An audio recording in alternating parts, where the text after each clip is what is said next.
Hey guys, today I'll be installing a electronic speedometer from Drag Specialties on Travis's 883 Sportster. So let's get it started.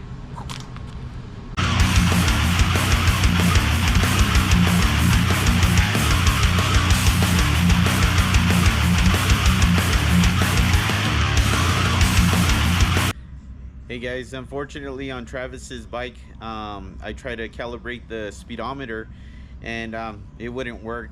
After troubleshooting, found out his speedo sensor is bad. So let's go ahead and change it out. So let's get down in there.